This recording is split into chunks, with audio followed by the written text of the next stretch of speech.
Hello प्यारे दोस्तों, उम्मीद है आप लोग बहुत अच्छे होंगे। आज के इस सेशन में हम लोग 90वें नंबर का सेट का प्रैक्टिस करेंगे जो काफ़ी इंपॉर्टेंट है आपके एग्जाम के लिए। ये आपका जो है इससे पहले हम लोगों ने 8 जो है प्रैक्टिस कर लिया है 8 सेटों का। यदि आप में से कोई भी जो है साथी जो है नहीं किए हैं तो मैं आपसे रिक्वेस्ट करूंगा इस वीडियो के कंप्लीट करने के बाद आप जो है उन सब वीडियोज़ को भी देख लेंगे बढ़िया तरीके से, क्योंकि बहुत अच्छी तरह से वहाँ पर चर्चा कराया गया है। ठीक है, पहला प्रश्न है, मांसपेशियों में दर्द के उपचार में उपयोग किया जाने वाला विकिरण है, यानी कि किस विकिरण का प्रयोग मांसपेशियों में दर्द के उपचार के लिए किया जाता है। तो बिल्कुल आपका राइट ए हो जाएगा, इंफ्रारेड किरणों का। ठीक है, इंफ्रारेड विकिरणों का प्रयोग किया जाता है। बात करें, अगर कोई व्यक्ति दौड़ता है तो दौड़ने के क्रम में उसके मांसपेशियों में खिंचाव और दर्द हो जाता है, तो आपको क्वेश्चन पूछता है कि उसकी मांसपेशियों में ऐसा दर्द क्यों होता है, तो कहेंगे आप कि लैक्टिक अम्ल का वहां पर क्या हो जाता है, जमाव हो जाता है। ठीक है, लैक्टिक अम्ल के जमाव के कारण वहां पर मांसपेशियों में दर्द और खिंचाव होने लगता है, ऑक्सीजन की कमी हो जाती है। ये आपको ध्यान रखना है। ठीक है, नेक्स्ट बात कर लेते हैं। अगला आपका प्रश्न है, अदरक जो है तना है, जड़ नहीं है। ठीक है, अब बोला कि इस क्योंकि यह खाद्य सामग्री को संग्रहित करता है, इसमें नोड और इंटरनोड होते हैं, ये मिट्टी में क्षैतिज रूप से बढ़ता है, इसमें क्लोरोफिल की कमी होती है। तो मैंने आपको पिछले वीडियोस में बताया था बहुत अच्छी तरह से, जो अदरक की या फिर हल्दी जो होते हैं उसमें क्या होते हैं, एक के बाद ऐसे करके जुड़ा हुआ रहता है ना। तो यहाँ पर क्या होता है, इंटरनोड नोड और इंटरनोड होते हैं, इसलिए हमारा कौन सा ऑप्शन राइट हो जाएगा, बी ऑप्शन बिल्कुल राइट हो जाएगा। ठीक है, नेक्स्ट बात कर लेते हैं, बोरी एवं कूनो नेशनल पार्क जो है वन्य जीव अभ्यारण्य किस राज्य में स्थित है। काफी इंपॉर्टेंट है ये प्रश्न, आपको ध्यान रखना है। बोरी एवं कुनो तो कहां पर है ये आपका मध्य प्रदेश में, ध्यान रखेंगे मध्य प्रदेश में। ठीक है, उसके बाद महाराष्ट्र में कौन सा है आपका, महाराष्ट्र में है आपका तदोबा नेशनल पार्क। उत्तराखंड में दो है, आपको याद रखना है, उत्तराखंड में दो है आपका, एक है जिम कार्बेट नेशनल पार्क जो आपका टाइगर रिजर्व के लिए काफी प्रसिद्ध है, और दूसरा है आपका राजाजी, है ना, राजाजी नेशनल पार्क। असम में भी दो है आपका, एक है आपका मानस और दूसरा है आपका काजीरंगा नेशनल पार्क। ये सारा आपको याद रखना है अच्छी तरह से। नेक्स्ट बात कर लेते हैं, राष्ट्रपति द्वारा राष्ट्रीय आपात की उद्घोषणा संसद के दोनों सदनों द्वारा कितने माह के भीतर अनुमोदित होना आवश्यक है। यानी राष्ट्रपति द्वारा अगर राष्ट्रीय आपात की घोषणा की जाती है तो संसद के दोनों सदनों से, यानी कि लोकसभा और राज्यसभा से कितने दिनों के भीतर उस प्रस्ताव को पास करवाना है।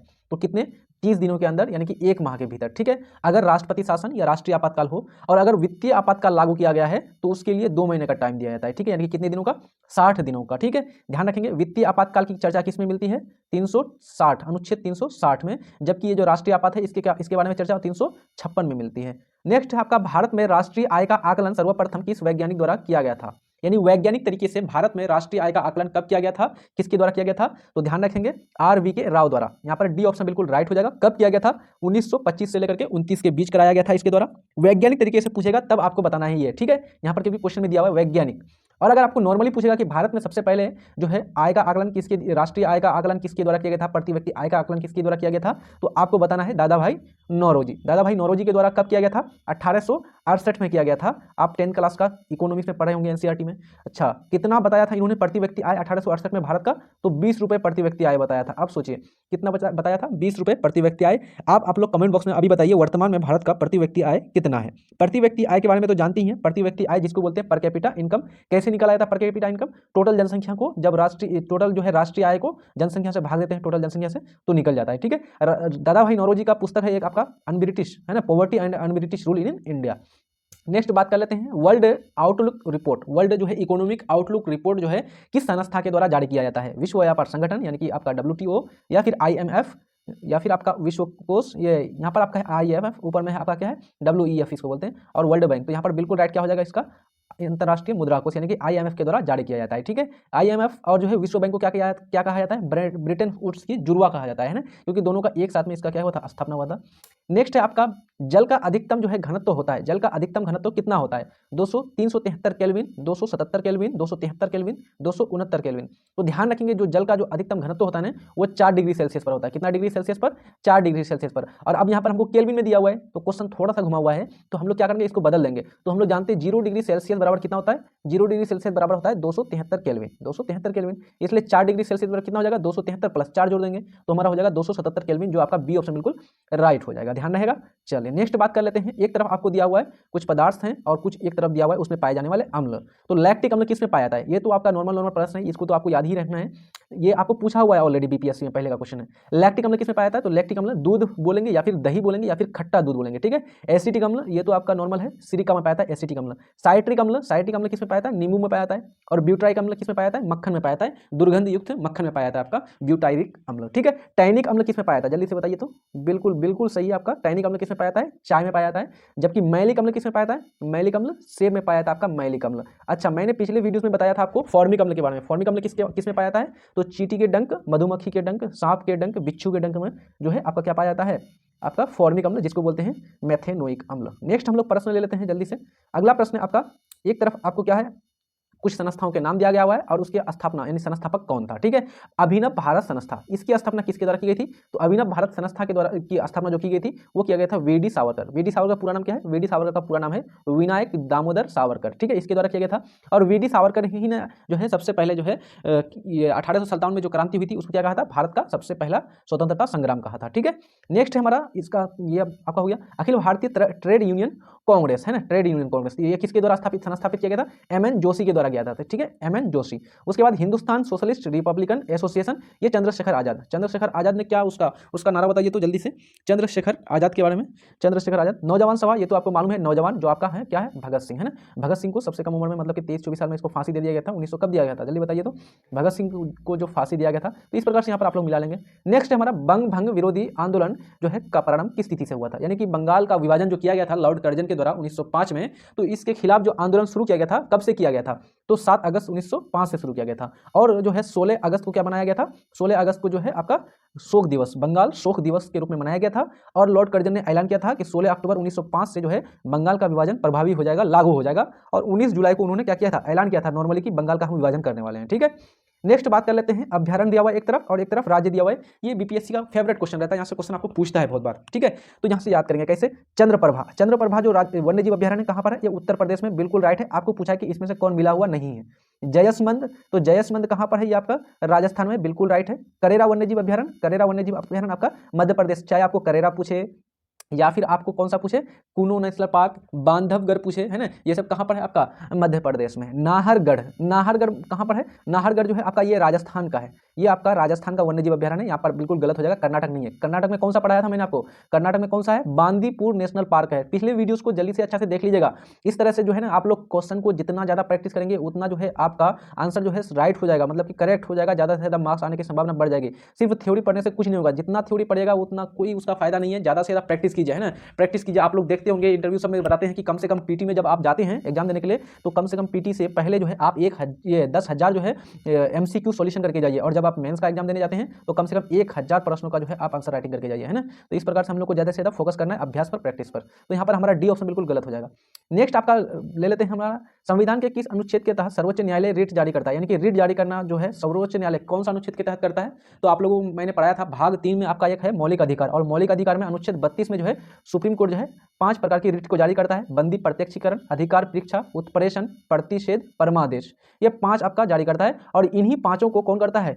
उच्च न्यायालय भी करता है। अनुच्छेद कौन सा के तहत? अनुच्छेद 226 के तहत जारी करता है। जबकि सुप्रीम कोर्ट अनुच्छेद 32 के तहत, अनुच्छेद कितना? 32 यानी कि 32 के तहत करता है। तो यहाँ पर ए ऑप्शन बिल्कुल राइट हो जाएगा। अनुच्छेद 129 के बारे में आपको क्या बताया था मैंने? 129 के बारे में मैंने बताया था कि अनुच्छेद 129 के तहत जो आपका सर्वोच्च न्यायालय है, ये आपका क्या है? एक आपका अभिलेखीय न्यायालय है, अभिलेखीय न्यायालय है। और इसके बारे में हमने समझाया था आपको अभिलेखीय न्यायालय क्या होता है। ठीक है, नहीं देखें तो पिछला था वीडियो को देखते जाइएगा। हिंदुस्तान रिपब्लिकन एसोसिएशन की स्थापना कहाँ की गई थी? जो हिंदुस्तान रिपब्लिकन एसोसिएशन है इसकी स्थापना कहाँ पर किया गया था? उत्तर प्रदेश, कानपुर में किया गया था। ठीक है, तो सी ऑप्शन बिल्कुल यहाँ पर राइट हो जाएगा। ठीक है, चलिए नेक्स्ट हमारा बात कर लेते हैं। अगला प्रश्न, कोहरा के समय यानी कि जब खूब ओस गिरता है ठंडी के समय, तो हम एक जगह से दूसरी जगह नहीं देखते हैं ना, एक जगह खड़ा रह करके दूर नहीं देख पाते हैं। क्यों नहीं देख पाते? परावर्तन के कारण, अपवर्तन के कारण, आंतरिक परावर्तन के कारण, या फिर प्रकीर्णन के कारण। तो हमारा परावर्तन के कारण और अपवर्तन के कारण तो हम देख पाते हैं, है ना, लेकिन हमारा प्रकीर्णन के कारण नहीं देख पाते सही से। वहाँ पर आंतरिक परावर्तन तो आपका इंद्रधनुष में होता है। ठीक है, तो हमारा डी ऑप्शन बिल्कुल राइट हो जाएगा। निम्न में से कौन सा एक नाइट्रोजन स्थिरीकरण करने वाला जीव नहीं है? अब इसमें से आपको बताना है कि इसमें कौन नाइट्रोजन को स्थिरीकरण यानी कि नाइट्रोजन को मिट्टी में जो है स्थित नहीं कर पाती है, स्थिर नहीं कर पाती है, रोक नहीं पाती है। नोस्टॉक, एनाबिना, एजोटोबैक्टर या फिर माइकोराइजिया। तो 15वें नंबर प्रश्न का बिल्कुल राइट क्या हो जाएगा? आपका डी हो जाएगा। माइकोराइजिया जो है ये क्या करता है? ये आपका नाइट्रोजन को स्थिरीकरण में सहायक नहीं होता है। नेक्स्ट बात कर लेते हैं, एक तरफ दिया हुआ है आपका अकबर के कार्य और दूसरी तरफ दिए गए हैं उस कब किया गया था उस कार्य को। जजिया कर की समाप्ति, जजिया कर जो एक आपका धार्मिक कर था, इस कर की समाप्ति कब किया गया था? 1564 में, बिल्कुल आपका राइट है। 1563 में उन्होंने क्या किया था, तीर्थ यात्रा कर को भी समाप्त करा दिया था। महजर की घोषणा, तो महजर की घोषणा कब किया गया था, 1579 में, ये भी आपका बिल्कुल राइट है। इलाही संवत की शुरुआत 1582, बिल्कुल गलत है। इलाही संवत की शुरुआत जो है 1582 में नहीं की गई थी, बल्कि कब की गई थी, 1583 में की गई थी। तो हमारा क्या हो जाएगा, बिल्कुल ये आपका सी ऑप्शन इस प्रश्न का राइट हो जाएगा। फतेहपुर सीकरी की स्थापना कब किया गया था, 1571 में किया गया था फतेहपुर सीकरी। और फतेहपुर सीकरी में ही क्या है, अकबर का मकबरा, यानी कि अकबर का क्या है वहां पर आपका कब्र स्थित है, मकबरा स्थित है। ठीक है, नेक्स्ट बात कर लेते हैं, समाधि स्थल है उसका वहां। नेक्स्ट हमारा कि निम्नलिखित में से कौन सुमेलित नहीं है। एक तरफ आपका शासक है, दूसरी तरफ आपका मंदिर का निर्माण है, वीवीआई लगा लीजिएगा, ये प्रश्न काफी इंपॉर्टेंट आपका। ठीक है, इस बार 69 में भी आपको एक पूछा हुआ था मंदिर से संबंधित क्वेश्चन, अब ये क्वेश्चन आपको आते रहता है। ठीक है, तो यहाँ पर आप देखिए कृष्ण प्रथम, नरसिंह वर्मन प्रथम, राज प्रथम, उसके बाद नरसिंह वर्मन प्रथम। तो यहाँ पर आपको मिलाना है कि कौन इसमें जो है कौन सही सुमेलित नहीं है, आपको बताना है। तो कृष्ण प्रथम का एलोरा का कैलाश मंदिर किसके द्वारा किया गया है, कृष्ण प्रथम के द्वारा किया गया है। ठीक है, तो कैलाश मंदिर दो है, आपको ध्यान रखना है, यहाँ पर कंफ्यूजन हो जाता है आप लोगों को। एक कैलाश मंदिर जो है एलोरा का है, तो एलोरा का कैलाश मंदिर कौन बनाया है, कृष्ण प्रथम ने बनाया है। और एक जो है कैलाश मंदिर कांची का है, कांची का कैलाश जो है कौन बनाया है वो, तो वो आपका कैलाश मंदिर बनाया है नरसिंह वर्मन प्रथम ने। ठीक है, अच्छा, नरसिंह वर्मन प्रथम जो है ये रथ मंदिर, तो रथ मंदिर जो है ये गलत हो जाएगा। रथ मंदिर का निर्माण नरसिंह वर्मन प्रथम ने नहीं किया है, जबकि मैंने इसके बारे में आपको बताया था पिछले वीडियोस में। चलिए इसे बताइए, देखिए अब यहाँ पर जो है मैं पिछले वीडियोस में और जो है कोई भी क्वेश्चन में कराता हूँ तो उसमें बहुत ज़्यादा थोड़ा सा क्या कर लेता हूँ, डीप चर्चा कर लेता हूँ, क्योंकि बीपीएससी का क्वेश्चन कहीं से भी आपको बन सकता है, इसलिए अच्छा तरीके से सुनिएगा। और फिर नेक्स्ट जब हम लोग सोल्यूशन करते हैं तो फिर मैं आपको वहाँ पर अपॉर्चुनिटी देता हूँ कि आपने कितना याद रखा है। तो इसलिए जल्दी से बताइए आप लोग, रथ मंदिर का निर्माण किसने कराया है, जल्दी बताइए। नेक्स्ट बात कर लेते हैं राजराज प्रथम का बृहदेश्वर प्रथम का मंदिर, बिल्कुल राइट है। नरसिंह वर्मन प्रथम का आपका कांची का कैलाश मंदिर, ये भी आपका राइट है। ठीक है, तो यहाँ पर आपका हमारा आंसर कौन सा हो जाएगा, बी ऑप्शन, बिल्कुल ये मिला हुआ नहीं है। नेक्स्ट बात कर लेते हैं, यदि किसी निश्चित समय यानी कि आपका फिक्स टाइम कर दिया जाए, निश्चित समय अवधि में मूल्य और मौद्रिक आय दोनों क्या हो जाती है, दुगुनी हो जाती है, तो वास्तविक आय होगी। वास्तविक आय क्या होगी, यानी कि दोनों को दो गुना कर दिया गया। मान लीजिए अभी आप 0 कमा रहे हैं, तो 0 रुपया में सामान खरीद रहे हैं, आपका इनकम 0 से पकड़ के क्या हो जाएगा, दुगुना हो गया है ना, दुगुना हो गया, मतलब कि आपका दुगुना हो गया, कुछ नहीं था तो आपका 2 रुपया हो गया अगर मान लीजिए, तो वस्तु का मूल्य भी 2 रुपया हो गया, है ना, क्योंकि यहाँ पर बोल रहा है कि मूल्य भी बढ़ रहा है और आपका आय भी बढ़ रहा है, दुगुना हो रहा है दोनों, तो दोनों दुगुना हो गया, तो अभी भी आपके पास कुछ नहीं बचेगा, तो इसलिए हमारा क्या होगा, आय अपरिवर्तित रहेगा। वास्तविक आय क्या होगी, अपरिवर्तित होगी, इसलिए सी ऑप्शन बिल्कुल हमारा क्या हो जाएगा, राइट हो जाएगा। नेक्स्ट बात कर लेते हैं, जिला न्यायाधीशों की नियुक्ति करता है, जिला जो न्यायाधीश होते हैं इसकी नियुक्ति कौन करता है, उच्च न्यायालय का मुख्य न्यायाधीश, राज्य का मुख्यमंत्री, राज्य का राज्यपाल, राज्य का लोक सेवा आयोग। इसी प्रकार से क्वेश्चन आपको 69 में पूछा हुआ है। 69 बीपीएससी में कौन सा आया था, 69 बीपीएससी में क्वेश्चन पूछा हुआ था कि जो उच्च न्यायालय के जो न्यायाधीशों की जो संख्या है वो कौन जो है निर्धारित करता है, तो कौन करता है, राष्ट्रपति करता है ना जजों की। अब यहाँ पर पूछा है कुछ जिला न्यायाधीशों की नियुक्ति के बारे में, तो जिला न्यायाधीश किसके अंतर्गत आता है, ये आपका राज्य के अंतर्गत आता है और वो राज्य का राज्यपाल के द्वारा नियुक्त किया जाता है। ठीक है, सी ऑप्शन बिल्कुल राइट हो जाएगा। नेक्स्ट बात कर लेते हैं, पश्चिमी घाट पर पाए जाने वाली वनस्पति का प्रकार है, काफी इंपॉर्टेंट प्रश्न है और इसके बारे में मैंने बहुत बढ़िया तरीके से आपको वनस्पति के बारे में बताया था कि ये जो आपका पश्चिमी घाट है, पश्चिमी घाट वाला क्षेत्र कैसा है, ऐसे करके है ना, पश्चिमी घाट, तो ये आपका क्षेत्र कौन सा है आपका, ये है आपका पश्चिमी घाट और ये है आपका पूर्वी घाट। तो ये पश्चिमी घाट जो है यहाँ पर क्या होती है, बहुत अधिक वर्षा होती है, इसलिए यहाँ पर सदाबहार वन पाया जाता है, सदाबहार वन, तो सदाबहार वन यहाँ पर हमारा ए ऑप्शन बिल्कुल राइट हो जाएगा, सदा रहित, है ना। नेक्स्ट बात कर लेते हैं, निम्नलिखित में से जो है किस शासक ने वतापी कोंड, है ना, वतापी कोंड की उपाधि धारण की थी। वतापी कोंड की उपाधि किसने धारण किया था, तो बिल्कुल क्या हो जाएगा, नरसिंह वर्मन प्रथम। नरसिंह वर्मन प्रथम ने क्या किया था, वतापी कोंड की उपाधि धारण किया था, नरसिंह वर्मन प्रथम। अच्छा, ये किस वंश से संबंधित है, नरसिंह वर्मन प्रथम, तो ये आपका पल्लव वंश से संबंधित है, पल्लव वन, और इसकी राजधानी कहाँ पर थी, पल्लव वंश की राजधानी थी कांचीपुरम, और इसलिए जो है नरसिंह वर्मन प्रथम ने कांची में ही जो है कैलाश मंदिर का निर्माण करवाया था। ठीक है, नेक्स्ट हमारा 1857 की क्रांति के ठीक बाद कौन सा विद्रोह हुआ था। 1857 में जो क्रांति हुआ था ना, तो इसके बाद जस्ट तुरंत बाद कौन सा हुआ था, सन्यासी विद्रोह, पावना विद्रोह या फिर संथाल विद्रोह या फिर आपका नील विद्रोह। तो बिल्कुल क्या हो जाएगा, डी ऑप्शन हो जाएगा, नील विद्रोह इसके जस्ट बाद होता है। ठीक है, नेक्स्ट है हमारा, निम्नलिखित में से कौन सी समिति जो है चुनाव सुधार से संबंधित है। आपको चुनाव संबंधित सुधार से पूछा जा रहा है कि कौन सी समिति जो है कार्य किया है। तो देखिए इसके लिए ध्यान रखिएगा, इसके लिए हमने ट्रिक बना के रखा है, विकास सर का बारे में जानते हैं आप लोग, तो उसके लिए है हमारा दिव्य कृति सर, इसके लिए ऐसे याद रखेंगे। तो डी से क्या हो जाएगा, डी से हो जाएगा आपका दिनेश गोस्वामी समिति, आई से हो जाएगा इंद्रजीत समिति और वी से हो जाएगा वोहरा समिति।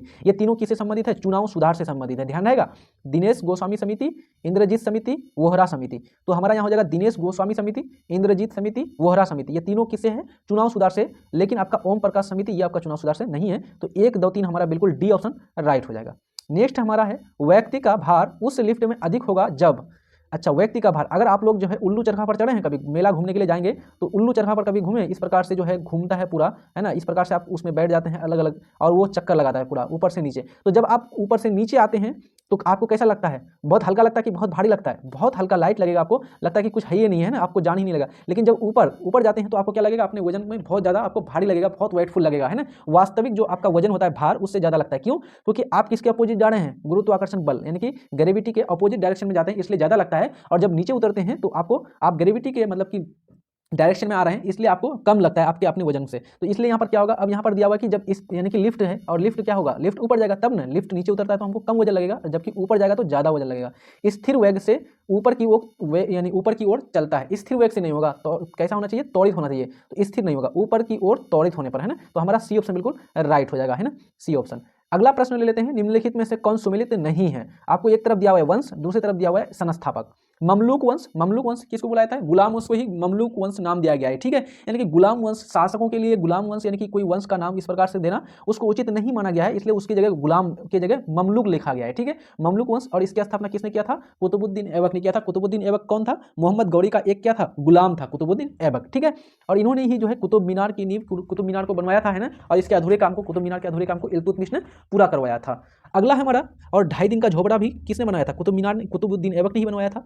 लोदी वंश, लोदी वंश का संस्थापक कौन है? इब्राहिम लोदी क्या? नहीं ना, इब्राहिम लोदी तो आपका मारा गया था। कहाँ पर मारा गया था इब्राहिम लोदी? कहाँ पर मारा गया था? पानीपत की लड़ाई में। पानीपत का प्रथम लड़ाई कब हुआ था? 1526 में बाबर और इब्राहिम लोदी, है ना, वहाँ पर मारा जाता है। लेकिन लोदी वंश की स्थापना किसने किया था? बहलोल लोदी ने किया था। सैयद वंश का खिजर खां, बिल्कुल राइट है। और खिलजी वंश का कौन? जलालुद्दीन खिलजी, है ना। सब मिला हुआ है, तो हमारा इस प्रश्न का राइट आंसर बी हो जाएगा, ये मिला हुआ नहीं है। नेक्स्ट है हमारा तुजुक-ए बाबरी। तुजुक-ए बाबरी जो है, इसका फारसी में अनुवाद किसने किया था? फारसी में अनुवाद, तो सबसे पहले जानिए आप लोग तुजुक-ए बाबरी है क्या। तो तुजुक-ए बाबरी जो है बाबर का जो है, इसमें आपका क्या है? आत्मकथा है ये। और किसके द्वारा लिखा गया है? तो बाबर के द्वारा स्वयं लिखा गया था। और तुजुक-ए बाबरी किस भाषा में है, ये पूछा हुआ है आपको, तो ध्यान रखिएगा, ये तुर्की भाषा में। कौन सी भाषा में? टर्की भाषा में है। अच्छा, अगर आपको पूछा है कि इसका फारसी में अनुवाद कौन किया था, तो इसका फारसी में अनुवाद किया था अब्दुल रहीम खान खाना। किसने किया था? अब्दुल रहीम खान खाना ने किया था। अब्दुल रहीम खान खाना किसके दरबार में रहते थे? अकबर के दरबार में, जो बैरम खां का पुत्र था, ठीक है। नेक्स्ट बात कर लेते हैं अबुल फजल के बारे में। आपको मालूम है अबुल फजल किस क्या लिखा है? अकबरनामा लिखा है, आईने अकबरी लिखा है ना। नेक्स्ट हम लोग बात कर लेते हैं, अगला प्रश्न आपका, अगला प्रश्न है 27वें नंबर का, निम्न में से कौन जो है क्षोभ मंडल से संबंधित, क्षोभ मंडल से संबंधित जो है सही नहीं है, आपको बताना है इसमें से। क्षोभ मंडल, इसमें ऊंचाई बढ़ने के साथ तापमान कम होता है। अब देखिए, तापमान वाला से संबंधित है ना। इसमें मैंने आपको पिछले वीडियोस में एक ट्रिक बताया था, किस प्रकार से इस तरह के प्रश्न क्वेश्चन पूछना ही है इसमें 100%। क्षोभ मंडल यानी वायुमंडल से एक प्रश्न आपको आएगा, तो इसमें कैसे याद रखेंगे? तो आपको मैंने 5 मंडल पढ़ाया था, है ना, 5 मंडल वायुमंडल के कितने पढ़े? 5। एक आपका क्षोभ मंडल, आपका दूसरा नंबर का क्या था? समताप मंडल, तीसरा नंबर का क्या था? तीसरा नंबर का आपका मध्य मंडल, चौथा का आपका बाह्य मंडल, और पांचवा आपका बहिर्मंडल, ठीक है। या फिर उसको बाह्य मंडल को आयन मंडल भी बुलाया था। तो जो आपका इसमें ट्रिक मैंने बताया था, नीचे से ऊपर जाएंगे और इसके लिए फॉर्मूला या ट्रिक आता है डी डी आई, है ना, डी आई फिर लास्ट में आई, इसको बोलते हैं डी डी आई। तो डी डी आई मतलब कि ये आपको ऐसे पढ़ना है, डी डी आई, यानी कि पहला क्षोभ मंडल में टेम्परेचर यानी जो तापमान है वो डिक्रीज करेगा यानी कि घटेगा, ठीक है। समताप मंडल में इंक्रीज करेगा यानी कि बढ़ेगा। फिर उसके बाद अगला जो है आपका मध्य मंडल में फिर क्या होगा? डिक्रीज करेगा। और फिर बाकी आगे का जो दोनों मंडल है, आयन मंडल और आपका बहिर्मंडल, उस दोनों में क्या होगा? इंक्रीज करेगा, ठीक है, इंक्रीज करेगा यानी कि बढ़ेगा। याद रहेगा, दीदी आई। आप यहाँ पर क्वेश्चन कह रहा है कि इसमें ऊंचाई बढ़ने के साथ तापमान कम होता है, बिल्कुल डी डी आई मैंने बताया, पहला आपका क्या है? डिक्रीज करेगा, घटेगा, तो बिल्कुल राइट है। क्षोभ मंडल की ऊंचाई ग्रीष्म काल में बढ़ जाती है, बिल्कुल सही है। जब गर्मी का मौसम आता है तो क्षोभ मंडल की ऊंचाई क्या हो जाती है? बढ़ जाती है, 18 किलोमीटर तक चली जाती है। और जब जो है ठंडी का ऋतु होती है तो उस समय नीचे आ जाती है और वो 13 किलोमीटर हो जाती है। और औसत इसका निकालेंगे तो कितना हो जाएगा? वही हो जाएगा, औसत निकालने पर 14-15 किलोमीटर। क्षोभ मंडल में मौसम संबंधी कोई घटना नहीं होती है। मौसम संबंधी घटना तो सारी की सारी घटना किस में होती है? क्षोभ मंडल में ही होती है ना। तो सी ऑप्शन हमारा क्या है? सही नहीं है। चाहे बारिश हो, ओलावृष्टि हो, कुछ भी हो, सारा का सारा चीज इसी में घटित होती है। इसलिए जो है आपका वायुयान जो यानी कि जो हवाई जहाजें होती हैं उसको क्षोभ मंडल में नहीं उड़ाया जाता है, बल्कि समताप मंडल में उड़ाए जाते हैं। उसके बाद क्षोभ मंडल के ऊपरी सीमा को ट्रोपोपॉज कहते हैं, बिल्कुल यह भी राइट है। नेक्स्ट बात कर लेते हैं संवेग का मात्रक है। संवेग का मात्रक आप लोग से मैं रिक्वेस्ट करूंगा, चैनल में न्यू है तो जल्दी से सब्सक्राइब कर दीजिएगा, है ना, लाइक भी कर दीजिएगा। और हम लोग वीडियोस के लास्ट में देखिए, वीडियोस के लास्ट में हम लोग क्या करते हैं, अभी वर्तमान में हिस्ट्री चल रहा है तो लास्ट में हम लोग हिस्ट्री के बारे में चर्चा भी करते हैं ना। चलिए नेक्स्ट बात कर लेते हैं हम लोग संवेग के बारे में। तो संवेग, आप लोग संवेग किसको बोलते हैं? मोमेंटम। संवेग किसको बोलते हैं? मोमेंटम को बोलते हैं, यानी कि इसको पी से डिनोट करते हैं। और पी बराबर क्या होता है? Mass into velocity, mass into velocity, इसी को बोलते हैं ना। तो एम भी हो जाता है। और एम क्या होता है आपका? एम होता है आपका यानी कि किलोग्राम। m यानी कि किलोग्राम मास हुआ, और v वेलोसिटी का क्या होता है मीटर प्रति सेकंड, यानी वेग का क्या होता है ऐसा यूनिट मीटर प्रति सेकंड। तो किलोग्राम मीटर प्रति सेकंड कहाँ पर दिया हुआ है, किलोग्राम मीटर प्रति सेकंड आपका ऑप्शन ए में दिया हुआ है, तो बिल्कुल आपका राइट हो जाएगा। नेक्स्ट है हमारा 42वां संविधान संशोधन के अधिनियम के द्वारा 1976 में जो 42वां संविधान संशोधन हुआ है, इसमें जो है प्रस्तावना कौन सा नया शब्द जोड़ा गया था, तो 3 नया शब्द जोड़ा गया था। कितने शब्द, 3 शब्द जोड़े गए थे, एक आपका समाजवादी, एक आपका पंथनिरपेक्ष, और आपका तीसरा नंबर क्या था, अखंडता, है ना। कौन सा जोड़ा गया था, अखंडता जोड़ा गया था ना आपका। तो क्या हो जाएगा 1 2 3 हो जाएगा हमारा। समाजवादी से क्या तात्पर्य है, समाजवादी किसको बोल रहे हैं, समाजवादी यानी कि जो भी संसाधन है उसका क्या हो, समतामूलक वितरण हो, सामाजिक न्याय, सभी तक पहुंच हो, कानून के सामने सब बराबर हो, है ना, ये समाजवादी है। पंथनिरपेक्ष मतलब कि जो आपका राज्य है यानी कि जो सरकार है वो किसी भी धर्म को बढ़ावा नहीं देगा, धार्मिक मामले में हस्तक्षेप नहीं करेगा, आवश्यकता पड़ने पर करेगा, जैसे 3 तलाक वाले मामले पर किया था, लेकिन ऐसे मतलब किसी धर्म के खिलाफ या किसी धर्म को बढ़ावा ये सारे काम नहीं करेंगे। अखंडता है ना कि यानी कि देश की रक्षा करना, उसके लिए यानी कि सारे राज्यों को सही से क्या करना है ना, कोऑपरेट करके मिला करके यानी कि अखंडता को बनाए रखना है। तो 1 2 3 यहाँ पर सी ऑप्शन बिल्कुल राइट हो जाएगा। नेक्स्ट प्रश्न ले लेते हैं हमारा भगत सिंह जो है एवं भगत सिंह एवं बटुकेश्वर दत्त जिन्होंने क्या किया था विधानसभा में, है ना, क्या किया था, बम विस्फोट कराया था ना, बम फेंका था। तो भगत सिंह एवं बटुकेश्वर दत्त ने केंद्रीय विधानसभा में किसके विरोध में बम फेंका था, तो किस विरोध में उन्होंने बम फेंका था, तो 2 बिल लाया गया था, है ना, 2 बिल लाया गया था। आपका एक विधेयक क्या था, ट्रेड डिस्प्यूट बिल, और एक आपका था पब्लिक सेफ्टी बिल, है ना। तो इन दोनों बिलों के खिलाफ जो है उन्होंने क्या किया था विधानसभा में, क्या फेंका था, बम फेंका था। तो हमारा डी ऑप्शन ए और बी दोनों राइट हो जाएगा। जास्कर जो श्रेणी है ये हिमालय का कौन सा भाग है, जास्कर श्रेणी, ये जास्कर श्रेणी। तो आप लोग को याद रखना है जास्कर श्रेणी, ये आपका मान लीजिए हिमालय है ना, इस प्रकार से ध्यान रखिए, ये आपका भारत है मान लीजिए, ये ऐसे हिमालय है, तो ये आपका हिमालय हो गया। अच्छा ऊपर यहाँ पर जो है ना, यहाँ पर 3 लगातार है, काराकोरम, लद्दाख, जास्कर, ये तीनों किसके अंतर्गत आता है, ट्रांस हिमालय के अंतर्गत आता है। कौन से हिमालय, ट्रांस हिमालय के अंतर्गत आता है। तो हमारा बी ऑप्शन बिल्कुल राइट हो जाएगा, ट्रांस हिमालय का निर्माण सबसे पहले हुआ है, ठीक है। 10 साला बंदोबस्त निम्न में से किसके जो है दिमाग की उपज थी, 10 साला बंदोबस्त, 10 मीन्स होता है 10, 10 मीन्स क्या होता है 10, और साला यानी कि 10 साल, है ना, 10 साल का बंदोबस्त जो बाद में अंग्रेजों ने चलाया था ना, अंग्रेजों में कौन चलाया था, लॉर्ड कॉर्नवालिस, जिन्होंने अस्थाई बंदोबस्त चलाया था, है ना। लेकिन 10 साल यानी कि 10 साल का जो बंदोबस्त ये जो चलाया था, ये किसने चलाया था, टोडरमल ने चलाया था। ये पहले शेरशाह सूरी का था, शेरशाह सूरी का क्या था आपका मतलब कि इसको नियुक्त किया था, है ना, राजस्व अधिकारी, और बाद में जो है टोडरमल किसके अंतर्गत काम करता है, जब शेरशाह सूरी मर जाता है तो बाद में अकबर के, है ना, अकबर के दरबार में रहने लगता है। तो जो 10 साल बंदोबस्त था इसी का उपज था, इसी का दिमाग, इन्होंने ही क्या किया था, इसका खोज किया था, है ना। तो बी ऑप्शन बिल्कुल राइट हो जाएगा।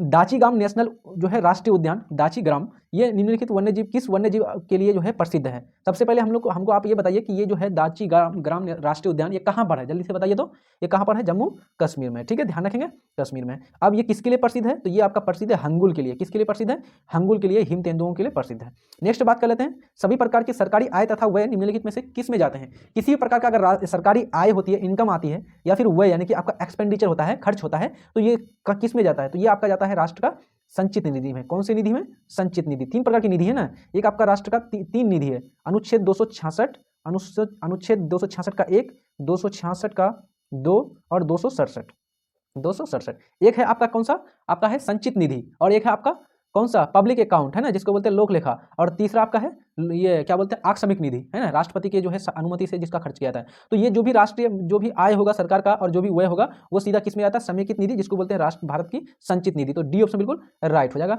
अगला हम लोग बात कर लेते हैं, रक्त के वर्गीकरण का सिद्धांत किसने दिया था। रक्त के जो वर्गीकरण का सिद्धांत दिया था किसके द्वारा दिया गया था, लैंडस टीरन के द्वारा दिया गया था। तो हमारा क्या हो जाएगा 35 नंबर का प्रश्न का क्या हो जाएगा, सी ऑप्शन बिल्कुल राइट हो जाएगा। किसी प्रिज्म से गुजरने पर कौन जो है रंग की प्रकाश जो है किरणें सबसे अधिक जो है अपवर्तित होती है ना, अपवर्तित होती है। अपवर्तित यानी कि मान लीजिए आपने क्या किया, यहाँ पर प्रिज्म रख दिया है ना, और एक श्वेत प्रकाश को यहाँ से रखा, यहाँ पर ये गुजारा, तो इस प्रकार से ये श्वेत प्रकाश क्या हो जाएगा, मुड़ेगा, है ना। तो इसमें जो है 7 रंगों में विभक्त हो जाती है ना, इस प्रकार से अलग अलग। तो सबसे ज्यादा अपवर्तित कौन होता है, तो वायलेट होता है, यानी कि बैगनी कलर होता है। सबसे कम कौन होता है, रेड होता है। तो यहाँ पर आपका सबसे ज्यादा पूछ रहा है, इसलिए हमारा बैगनी कलर हो जाएगा। तो सबसे ज्यादा बैगनी कलर हमारा डी ऑप्शन में दिया हुआ है, तो यहाँ पर डी ऑप्शन बिल्कुल राइट हो जाएगा। नेक्स्ट हम लोग बात कर लेते हैं, अगला प्रश्न ले लेते हैं 37 नंबर का। 37 नंबर का प्रश्न क्या है, कांग्रेस की उत्पत्ति के संबंध में सेफ्टी वॉल्व का सिद्धांत किसने दिया था। यानी कि जब कांग्रेस की स्थापना हुई थी 1885 में हुई थी, एओ ह्यूम के नेतृत्व में किया गया था। तो यहाँ पर क्या दिया गया था, सेफ्टी वॉल्व का सिद्धांत, जिसको हिंदी में बोलते हैं सुरक्षा कपाट का सिद्धांत। ये किसने दिया था सुरक्षा कपाट का सिद्धांत, तो ये आपका दिया था लाला लाजपत राय ने दिया था, लाला लाजपत राय। तो हमारा यहाँ पर डी ऑप्शन बिल्कुल राइट हो जाएगा। ये सिद्धांत है क्या, तो इस सिद्धांत में लाला लाजपत राय ने क्या कहा था कि अंग्रेज जो कांग्रेस है ना, कांग्रेस किसकी उपज है, तो कांग्रेस ये आपका अंग्रेजों की संस्था है। ये अंग्रेजी जो आपका वायसराय था उस टाइम का, कौन, जो आपका डफरिन था, डफरिन। तो कहा गया था, लाला लाजपत राय ने क्या कहा था कि जो कांग्रेस जो संस्था है ये डफरिन की दिमाग का उपज है, ये लाला लाजपत राय का कथन था। और लाला लाजपत राय ने बाद में जो है साइमन कमीशन जब भारत आया था उसका क्या किया था, विरोध किया था, काली झंडियां दिखाया था लाहौर में, और जो है पुलिस के द्वारा इससे पीटा गया था, इसकी माथा फूट गया था, है ना, आंदोलन के दौरान यानी विरोध करने के दौरान, और जो है लाठी से पीट पीट कर इसी की मृत्यु हो गई थी। तो पूछा था कि लाठी से पीट पीट कर किस नेता की, भारतीय जो है नेता की मृत्यु हो गई थी, लाला लाजपत राय। ध्यान रखेंगे लाला लाजपत राय का क्या कथन था, उन्होंने कहा था कि मेरे सिर पर किए गए लाठी का एक एक प्रहार अंग्रेज सरकार के लिए कील के ताबूत साबित होंगे। ठीक है, नेक्स्ट बात कर लेते हैं, पौधे के किस भाग में जो है प्रकाश संश्लेषण होता है, यानी कि पौधे का कौन सा अंग है, न्यूक्लियस, माइटोकॉन्ड्रिया, क्लोरोप्लास्ट या फिर प्रोक्सीसोम। तो बिल्कुल यहाँ पर बिल्कुल राइट क्या हो जाएगा, सी नंबर हो जाएगा, क्लोरोप्लास्ट। क्लोरोप्लास्ट के किस भाग में होता है, क्लोरोप्लास्ट के गरेना में होता है ना, गरेना, गरेना बोलते हैं उसको, और अगर छोटा पार्ट में जाना है हम लोगों को तो क्लोरोफॉर्म में भी गरेना। भारत छोड़ो आंदोलन कब हुआ है, 8 अगस्त 1942 में हुआ है, के दौरान स्थापित समानांतर सरकारों में सबसे ज्यादा समय तक चल रहने वाली सरकार कौन सी थी, यानी कि जब भारत छोड़ो आंदोलन तो उसी टाइम जो है स्थापित किया गया था, कौन सा सरकार, समानांतर सरकार है, अंग्रेज था, और इधर भारत की तरफ से भी समानांतर सरकारें स्थापित की गई थी। तो सबसे ज्यादा जो चला था कहां पर, सतारा में चला था ये शासन। प्रजापति काफी इंपॉर्टेंट है, ध्यान रखेंगे। प्रजापति ये क्या है, प्रजापति देवता है, किस काल का, उत्तर वैदिक काल का, उत्तर वैदिक काल का ये महत्वपूर्ण देवता है, ध्यान रखेंगे। अगर आपको याद नहीं है तो मैं यहाँ पर आपको बता देता हूँ। देखिए, एक है आपका ऋग्वेदिक कल्चर, ऋग्वेदिक काल, एक है आपका क्या, ऋग्वेदिक, और एक है आपका उत्तर वैदिक। ठीक है, नॉर्मली ध्यान देते हैं। तो ऋग्वेदिक में 3 देवता है मुख्य रूप से, एक है आपका इंद्र, इंद्र को क्या कहा गया ऋग्वेद में, पुरंदर, पुरंदर यानी कि क्या किया, क्या करने वाला, दुर्गों का नाश करने वाला। और इंद्र को ही वर्षा का देवता कहा जाता है। वर्षा का देवता इसको क्यों माना गया है, क्योंकि जो ऋग्वेदिक कल्चर था, ऋग्वेदिक सभ्यता था, कहां पर विकसित हुई थी, पश्चिमी भारत में, उत्तर पश्चिमी भारत में, यानी कि राजस्थान वाला क्षेत्र में। और इस क्षेत्र में क्या है आपका, काफी मरुस्थलीय क्षेत्र है, बारिश नहीं होती है सही से, तो इसलिए इसको वर्षा का देवता मान करके इसकी पूजा की गई। उसके बाद दूसरा देवता था ऋग्वेदिक काल का अग्नि, और तीसरा कौन सा था, तीसरा था वरुण, तीसरा कौन सा था, वरुण। और जबकि आपका उत्तर वैदिक काल में देवता बदल जाते हैं। देवता क्यों बदल जाते हैं, क्योंकि हम लोग जानते हैं उत्तर वैदिक काल में जो स्थान, निवास स्थान था, वो आपका उत्तर पश्चिम भारत से मध्य भारत आ जाता है। मध्य भारत यानी कि मध्य गंगा का मैदान वाला क्षेत्र में आ जाता है, इसलिए यहाँ पर आ जाता है एक देवता प्रजापति, एक आता है रुद्र, और एक आता है विष्णु, है ना, 3 देवता यहाँ पर आ जाते हैं। तो उत्तर वैदिक काल के बारे में पूछा जाता है, तो प्रजापति किसका देवता माना गया था, प्रजापति को जो है सृजन का देवता माना गया है। किसका देवता, सृजन का देवता। और अथर्ववेद में इसके बारे में चर्चा मिलती है। अथर्ववेद में क्या कहा गया है कि जो सभा और समिति है, ये प्रजापति की 2 पुत्रियां हैं। प्रजापति की 2 पुत्रियां किसको बताया गया है, सभा और समिति को कहा गया है। तो ध्यान रखेंगे, ऋग्वेद के 10वां जो मंडल है उसमें जो है प्रजापति के जो है आपका मुंह से क्या क्या, ब्राह्मण को, और जो है भुजा से जो है आपका क्षत्रिय को, उसके बाद आपका कमर से जो है किसको, वैश्य को, और तलवा से यानी कि तालू से यानी कि पैर का निचले वाला भाग से जो है पैर से उस क्या बोलते हैं शूद्र को, है ना। इन चारों का जो है बताया गया है उत्पत्ति। ठीक है, नेक्स्ट बात कर लेते हैं, जैन धर्म के 5 महाव्रतों में निम्न में से कौन सही नहीं, कौन नहीं है ना। 5 उन्होंने जो है महाव्रत उसमें है, कौन कौन सा है महाव्रत उसमें, एक है आपका अहिंसा यानी कि हिंसा नहीं करना, अहिंसा। एक है आपका सत्य यानी कि कभी भी झूठ नहीं बोलना, आपको हमेशा सच्चाई बोलना है। तीसरा है आपका अस्तेय, अस्तेय यानी कि कभी भी आपको चोरी नहीं करना है। चौथा है आपका अपरिग्रह यानी कि धनों को आपको क्या करना है, धनों को जमा नहीं करना है, धनों का संचय नहीं करना है, धन को जमा करके नहीं रखना है, धनों का लोभ नहीं करना है। और आपका क्या था, और आपका एक क्या था, ब्रह्मचर्य, है ना। ये 5 उसमें महाव्रत है। तो इसमें कौन नहीं है, तो स्यादवाद नहीं है, स्यादवाद नहीं है, बल्कि आपका अहिंसा है, अस्तेय है, अपरिग्रह है, ब्रह्मचर्य है, और आपका क्या है, सत्य है। ठीक है, नेक्स्ट है हमारा शेख सलीम चिश्ती किस शासक के समकालीन था। शेख सलीम चिश्ती ये आपका क्या था, जो है ये आपका एक पीर माना जाता है ना, इसमें इस्लाम में मतलब ये पीर है आपका। तो ये शेख सलीम जो चिश्ती है, इसका दरगाह कहाँ पर है, जल्दी से बताइए। तो शेख सलीम चिश्ती ये आपका अकबर के शासनकाल का है। ठीक है, और इसी के दरबार में अकबर जाता था बार बार, है ना। 42 नंबर का क्या हो जाएगा, बिल्कुल राइट, जल्दी से बताइए। ये अकबर के दरबार का था, तो डी ऑप्शन बिल्कुल राइट हो जाएगा। अकबर को जो है ना बहुत समय तक, मतलब कि शादी के लंबे समय तक इसको पुत्र नहीं हुआ था। ये लगातार सोच रहा था कि मेरा उत्तराधिकार कौन होगा। तो अपने पुत्र यानी कि पुत्र का मन्नत मानने के लिए इन्होंने क्या किया था, बार बार जो है लगातार क्या करता था, तो शेख सलीम चिश्ती के दरगाह पर जाता था। और बहुत दिनों के बाद फिर इसको एक बेटा होता है जिसको क्या नाम देता है, ये शेखू बाबा नाम देता है, इसी के नाम पर, शेख सलीम चिश्ती के नाम पर इसको क्या नाम देता है, शेखू बाबा, है ना। और बाद में इसी का नाम क्या है, जहांगीर पड़ता है, जहांगीर, है ना। चलिए नेक्स्ट है हमारा बौद्ध धर्म के संघ संबंधी नियम और आचरण, बौद्ध संबंधी। तो ये किसमें है, किस पुस्तक में दिया गया है, तो ये आपका विनय पिटक, विनय पिटक में जो है आपका नियम क्या, किस प्रकार से वो जो है विहारों में रहेंगे, किस प्रकार से वो जो है आचरण करेंगे, ये सारे दिया गया है बौद्ध भिक्षुओं के बारे में। तो ए ऑप्शन बिल्कुल राइट हो जाएगा। उसके बाद सुत्ते पिटक, अभिधम्म पिटक, ये सब के सब बौद्ध धर्म से ही संबंधित है। ठीक है, चलिए नेक्स्ट हमारा भारत में परमाणु ऊर्जा आयोग की स्थापना कब किया गया था, तो 1948 में किया गया था। 1948 में भारत में पहली औद्योगिक नीति कब आई थी, तो 1948 में ही पहली औद्योगिक नीति आई थी। ठीक है, चलिए नेक्स्ट बात कर लेते हैं, निम्नलिखित में से जो है तट से कितनी दूरी को जो है प्रादेशिक जल के रूप में जाना जाता है, कितनी दूरी को, तो हमारा क्या हो जाएगा इसमें 12 नॉटिकल माइल जिसको बोलते हैं 12 समुद्री मील, ठीक है, इसको NM बोला जाता है दोस्तों, ध्यान रखेंगे। और ये क्वेश्चन आपको 68 बीपीएससी आप क्वेश्चन उठा के देखेंगे तो पूछा हुआ है ये आपको, ठीक है, 68 बीपीएससी में। तो यहाँ पर क्या हो जाएगा, नॉटिकल माइल के बारे में बात करेंगे तो ये भारत है ना, इससे अगर 12 नॉटिकल मील लेंगे, नॉटिकल माइल, तो ये आपका क्या है, मुख्य रूप से इसको प्रादेशिक जल माना जाता है, ठीक है। नेक्स्ट हमारा वीरभूमि, वीरभूमि जो है किसका समाधि स्थल है, राजीव गांधी, लाल बहादुर शास्त्री, इंदिरा गांधी, जवाहरलाल नेहरू, तो बिल्कुल क्या हो जाएगा, वीरभूमि जो है आपका किसका है, राजीव गांधी का है। तो हमारा ए ऑप्शन क्या हो जाएगा, बिल्कुल राइट हो जाएगा। लाल बहादुर शास्त्री का कौन सा है, तो लाल बहादुर शास्त्री का है विजय घाट, कौन सा घाट, विजय घाट, है ना। उसके बाद इंदिरा गांधी का कौन सा है, इंदिरा गांधी का है आपका शक्ति स्थल। जवाहरलाल नेहरू का कौन सा है, तो शांति वन है ना। नेक्स्ट है हमारा 47 नंबर प्रश्न, निम्न में से कौन सी श्रृंखला द्वितीयक जो है द्वितीयक रंगों का है, द्वितीयक रंगों का, लाल सफेद पीला, पीकॉक पीला नीला और मेजेंटा, लाल हरा नीला, हरा पीला नीला, तो बिल्कुल यहाँ पर क्या हो जाएगा, पीकॉक नीला, पीकॉक पीला नीला और फिर मेजेंटा, है ना। ये तीनों रंग क्या है आपका द्वितीयक रंगों के अंतर्गत आता है। जल्दी से आप लोग कमेंट बॉक्स में बताइए कि जो है प्राथमिक रंगों के अंतर्गत कौन कौन सा कलर आता है, ठीक है। नेक्स्ट हमारा 48 नंबर का, निम्नलिखित में से कौन जो है कैथोड किरणों का गुण नहीं है, कैथोड किरणों का गुण, कैथोड किरणें अदृश्य होती है, बिल्कुल राइट है, इसको देख नहीं सकते हैं आप। ये फोटोग्राफिक जो है प्लेटों को प्रभावित करती है, बिल्कुल ठीक है, उसको प्रभावित करती है। इसकी वेदन क्षमता उच्च होती है, इसकी वेदन क्षमता उच्च नहीं होती है, मध्यम होती है। सबसे उच्च जो है किसकी होती है, गामा किरणों को होती है, गामा किरणों की वेदन क्षमता सबसे अधिक होती है। इसका वेग प्रकाश के वेग का 1/10 गुना होता है, बिल्कुल राइट है। तो हमारा सी ऑप्शन बिल्कुल यहाँ पर क्या हो जाएगा, गलत हो जाएगा। तो सी ऑप्शन जो है बिल्कुल सही है इस प्रश्न का। राष्ट्रीय आपातकाल की उद्घोषणा जो है राष्ट्रपति कर सकता है। जब राष्ट्रपति जो है राष्ट्रीय आपातकाल की जो उद्घोषणा करता है वो कैसे करता है, अपने मन से, अपने विवेक से, या फिर किसी के सलाह पर, प्रधानमंत्री की सलाह से, स्वयं विवेक से, उच्चतम न्यायालय के मुख्य न्यायाधीश के सलाह से, मंत्रिमंडल के लिखित सलाह पर। तो बिल्कुल क्या हो जाएगा, डी नंबर राइट हो जाएगा। यहाँ पर मंत्रिमंडल के लिखित सलाह पर, मंत्रिमंडल के लिखित सलाह पर जो है क्या किया जाता है, राष्ट्रीय आपातकाल की घोषणा की जाती है, ठीक है। डी ऑप्शन बिल्कुल यहाँ पर क्या हो जाएगा, राइट हो जाएगा।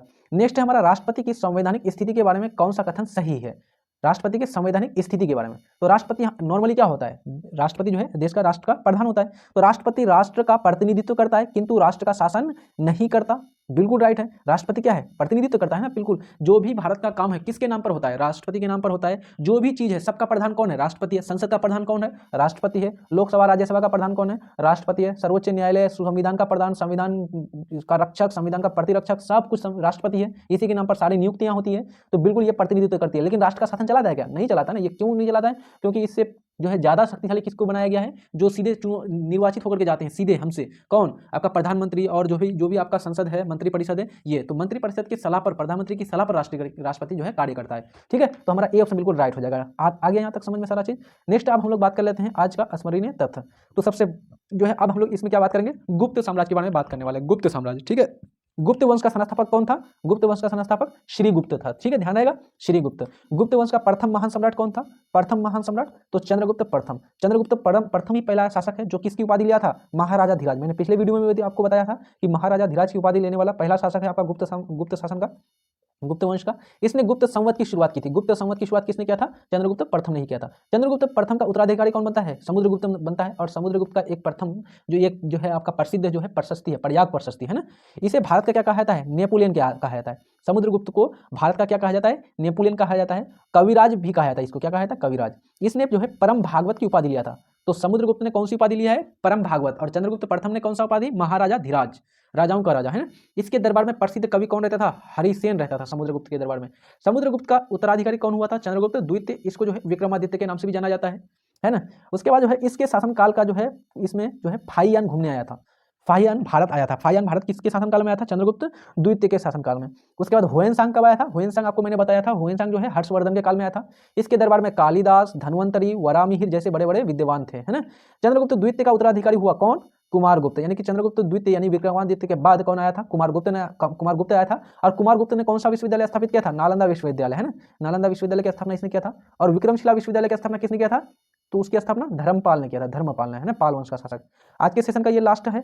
प्रसिद्ध सुदर्शन झील का निर्माण आपका स्कंदगुप्त ने करवाया था। और अंतिम गुप्त शासक कौन था आपका, विष्णुगुप्त था। अब आपको गुप्त वंश के बारे में ध्यान रखना है कि गुप्त उन्होंने सबसे ज्यादा जो है सोने के सिक्के चलाए थे। सबसे ज्यादा सोने के सिक्के किसने चलाए थे, गुप्त शासकों ने चलाए थे। और जो है हूणों का आक्रमण किसके शासनकाल में हुआ था, स्कंदगुप्त के शासनकाल में हूणों का आक्रमण हुआ था। सामंतवाद का दौर कब शुरू होता है, सामंतवाद का दौर गुप्त शासनकाल को भी सामंतवाद का दौर कहा जाता है, ठीक है। तो ये सारे आपको याद रखने हैं अच्छी तरह से पॉइंट। आपको आई थिंक ये सेशन काफी अच्छा लगा होगा। अगर बढ़िया लग रहा है तो जल्दी से लाइक शेयर कर दीजिए और सब्सक्राइब कर दीजिए। और कमेंट बॉक्स में बताइए कि इस तरह के वीडियो कंटिन्यू रखें या फिर जो है कुछ दूसरा प्रयास किया जाए, ठीक है। मिलते हैं नेक्स्ट वीडियो में, तब तक के लिए जय हिंद, धन्यवाद।